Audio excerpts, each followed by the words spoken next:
to let go of your attachments, your clinging. And then slowly that leads to the cessation of being. And then that will lead to the cessation of birth or rebirth. So it's important to note that this has to come about with the cessation of craving.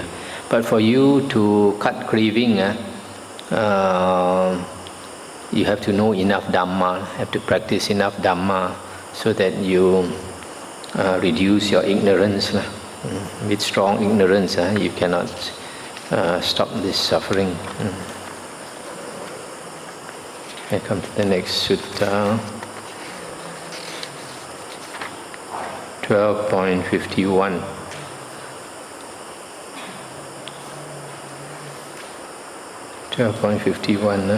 Thus have I heard. On one occasion, the Blessed One was dwelling at Savatthi in Jeta's Grove, Anathapindika's park. There the Blessed One addressed the monks thus, "Monks, noble sir," those monks replied. The Blessed One said this, "Monks, when a monk is making a thorough investigation, in what way should he thoroughly investigate for the utterly complete destruction of suffering? Noble sir, our teachings are rooted in the Blessed One, guided by the Blessed One. Take recourse in the Blessed One. It would be good if the Blessed One would clear up the meaning of this statement. Having heard it from him, the monks will remember it. Then listen and attend closely, monks. I will speak." "Yes, noble sir," the monks replied. Stop here for a moment. So here the Buddha is asking the monks, how should a monk thoroughly investigate so that he can destroy suffering? So they asked the Buddha to explain. So the Buddha said, "Here, monks, when he makes a thorough investigation, a monk thoroughly investigates thus: the many diverse kinds of suffering that arise in the world, headed by aging and death. What is the source of this suffering? What is its origin?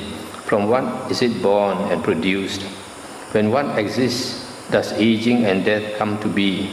When what does not exist, does aging and death not come to be?" As he thoroughly investigates, or he thoroughly contemplates, he understands thus: the many diverse kinds of suffering that arise in the world, headed by aging and death. This suffering has birth as its source, birth as its origin. It is born and produced from birth. When there is birth, aging and death comes to be. When there is no birth, aging and death does not come to be. He understands aging and death, its origin, its cessation, and the way leading on that is in conformity with its cessation. He practices that way and conducts himself accordingly. This is called a monk who is practicing for the utterly complete destruction of suffering, for the cessation of aging and death. I stop here for a moment. So here the Buddha says, if a monk wants to destroy suffering, he should contemplate thoroughly. He contemplates what is the source of suffering. And then he understands that this world is suffering because of impermanence. The strongest characteristic of the world is impermanence. Everything in the world is impermanent. There's not a single thing in the world, in the universe, that is permanent. So that is why we talk about anatta. Anatta, sometimes people translate as no soul. That's a wrong translation. It's not no soul. It means there is nothing that is permanent, that does not change according to conditions. If there is something that does not change, then you can say that is me, right? But if everything changes, then whatever you take yourself to be, in a while you will die. You will die off, and then it change to something else. So because of that, this concept of no self or not self, the Buddha spoke. It's not that there is no soul, it's just that there is no thing that is unchanging. There is no essence, core in us that is unchanging. Everything inside us is changing. So we are just a flux of conditions. So because of this impermanent nature of the world, there is suffering. Because whatever we experience that gives us pleasure, gives us happiness, we want to cling to it. We don't want it to change. But it is impossible. Anything that we are happy with, it must change. Even our happiness itself is not permanent. So because of that, when the happiness goes away, then suffering takes its place. So this world is a world of happiness plus suffering. So because of that, we generally say it is a world of suffering. So, and you cannot change the nature of the world. The only thing is, once you exist in the world, you must experience this characteristic of the world, which is impermanence, leading to suffering. So if you don't want to have suffering, then you should not be born into the world. The moment you are born into the world, this is the world of suffering. So he understands that the origin of suffering is birth. If there's no birth, there's no suffering. It's because there is birth, there is suffering. So once he understands that, then he practices for the complete destruction of suffering. How does he practice? That means he practices according to the Dhamma, so that he is not born again. Then the Buddha continues. Then, investigating further, he thoroughly investigates thus. What is the source of this birth? What is its origin? From what is it born and produced? What is the source of this being, this clinging, this craving?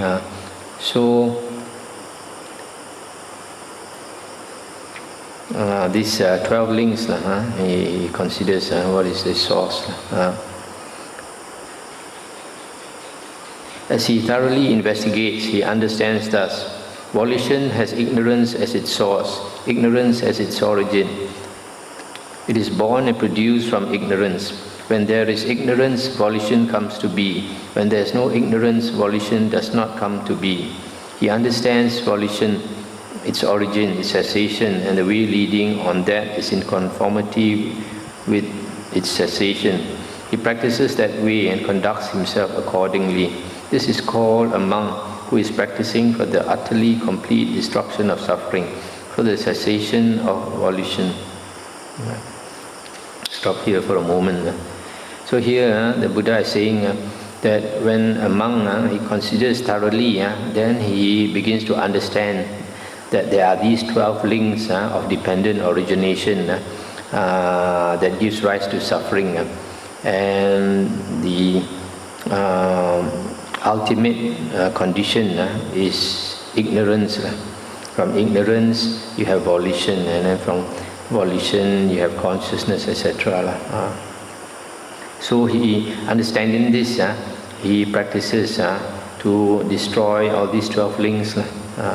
In that way, he can destroy suffering.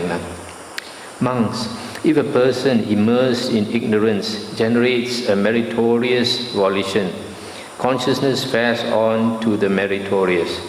If he generates a demeritorious volition, consciousness fares on to the demeritorious. If he generates an imperturbable volition, consciousness fares on to the imperturbable. I stop here for a moment. So here the Buddha is saying, if a person out of ignorance, he generates meritorious volition, that means he generates good karma. If he generates good karma, the consciousness will bring him to a good rebirth. And then if he generates bad karma, evil karma, then the consciousness will bring him to this evil, woeful plane of rebirth. But if he generates an imperturbable volition, probably meaning a high state of jhana, which is imperturbable, unshakable. Like the fourth jhana onwards is considered an imperturbable state. So he will be born in that realm, called the imperturbable realm. That means the high jhana heavens there. And then the Buddha says, but when a monk has abandoned ignorance and aroused true knowledge, then with the fading away of ignorance and the rising of true knowledge, he does not generate a meritorious volition or a demeritorious volition or an imperturbable volition. Since he does not generate or fashion volition, he does not cling to anything in the world. Not clinging, he is not agitated. Not being agitated, he personally attains Nibbana. He understands, destroyed is birth. The holy life has been lived. What had to be done has been done. There is no more for this state of being. Stop here for a moment. So, the Buddha says, if a person is practicing to be liberated, then he does not generate meritorious volition or demeritorious volition or imperturbable volition. Then he does not cling to anything in the world, he does not want anything in the world. Then only he attains Nibbana. If he feels a pleasant feeling, he understands it is impermanent. He understands it is not held on to. That means it's not clung to. He understands it is not delighted in. If he feels a painful feeling, he understands it is impermanent. He understands it is not held on to. He understands it is not delighted in. If he feels neither painful nor pleasant feeling, he understands it is impermanent. He understands it is not held to. He understands it is not delighted in. If he feels a pleasant feeling, he feels it as detached. If he feels a painful feeling, he feels it detached. If he feels neither painful nor pleasant feeling, he feels it detached. Stop here a moment.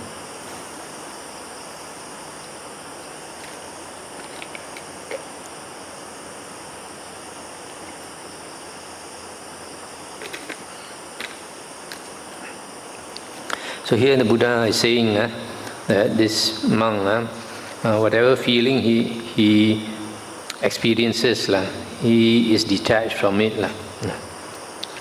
When he feels a feeling terminating with the body, he understands, I feel a feeling terminating with the body. When he feels a feeling terminating with life, he understands, I feel a feeling terminating with life. He understands, with the breakup of the body, following the exhaustion of life, all that is felt, not being delighted in, will become cooled right here. Mere bodily remains will be left. Suppose, monks, a man would remove a hot clay pot from a potter's kiln and set it on smooth ground. Its heat would be dissipated right there, and potsherds would be left. So too, when he feels a feeling terminating with the body, terminating with life, he understands, with the breakup of the body, following the exhaustion of life, all that is felt, not being delighted in, will become cooled right here. Mere bodily remains will be left. Let's stop here for a moment. So here, this monk who has finished his work, when he knows that the end of life is coming, then he understands that following the death of the body, all the experiences of life will become cool. So only the body will remain. When we have not become liberated, we are passionate about life. There are so many things we are concerned about in life. But then a lot of people, when they are dying, they think of many unimportant things, and they think it's very important. They haven't done this. They worry about their son who is not married. They worry about this. They worry about their property. Worry about their young wife, and all these things that are not important at all, because when the body dies,